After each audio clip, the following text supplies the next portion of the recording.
Може. Одлепи се малку колега од нејзе? Јас? Да. Еве, пак ќе прашам. Одно, моето прашање директно го поставувам до министерот Ванче Тошковски, исто така до директорот на Бирото за јавна безбедност и до сите институции. Кој дозволи нашите ангели да ги убијат? Кој потпишува документи дека децата ни се безбедни на јавни и нејавни простори? Здравиот разум размислува што ќе потпише, нечесниот и алчен потпишува без да се плаши пред судот Божји. Сакам одговор од сите институции релевантни, од сите професионални и честни луѓе што сакаат честно и одговорно да работат за сите нас. Не само за... А еве, ние како мајки, жени, не се плашиме да ви поставиме прашање. Дајте ни одговори. Не се плашиме и ако ни претворат. Не се плашам и од тоа. Идеме затвора. Еве, ти стојам право, мирно пред вас. Сакам лично да ми одговорите. Јас не сум насилна. Јас сакам вие да ми одговорите. Зашто мислите да ја притворат?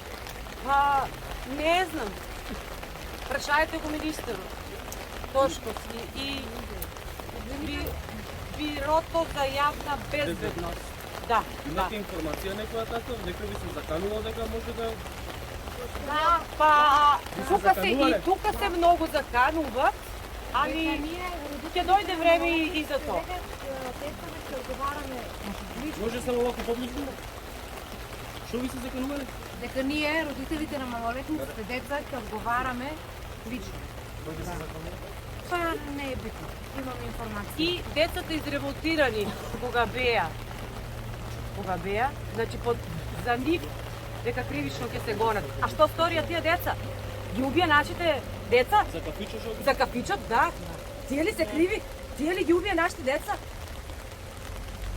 Болката е огромна по нашите убиени деца. Знајте дека нема што да изгубиме. Ние ги изгубевме нашите деца, нашите најмили. Единствено што сакаме е правдата да има имиња и презимења. Или се уште мислите после ова дека немате доволно докази? Дали тоа значи дека треба ние, родителите, да ви помогнеме или сами да си ја преземеме правдата во своји раце?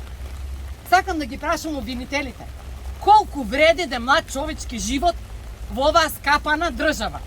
Дали толку се безвредни нашите деца, за да така се однесувате со притворените лица? Народски кажано, притвори пушти. Дали си ја плаќаат слободата? Што ако беа тоа ваши деца?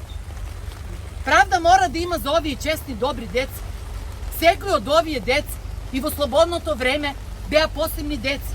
Ова е Томас Златков, некогашен играч во ГФК Осогово.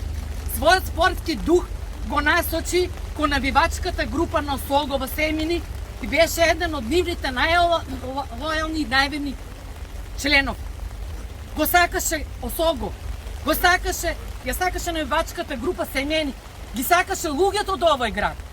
Луѓето го препознаваа по неговата ведрина, по неговата чиста и искрена душа, по неговата смисла за хумор, неговата борбеност. Душа и срце оставаше на трибините. Срце огромно за многу луѓе. Срце кое престана да чука на тој ковен 16 март, затоа што го убија. Не знаеше Томи. Не знаевме ние родителите дека треба да го заштитиме. Не знаевме колку лоши злобни луѓе има во овој град Кочани. Колку се корумпирани и ги убија нашите деца. За овој масакар мора да одговараат сите соучесници на монструмот. Дали биле прв ред, втор ред, секој до еден, затоа што ги убија овие млади, честни, невини деца. Дали после ова некој ќе го сака овој град Кочани?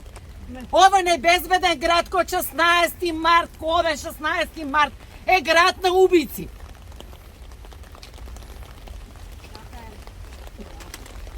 Ова е диджејо.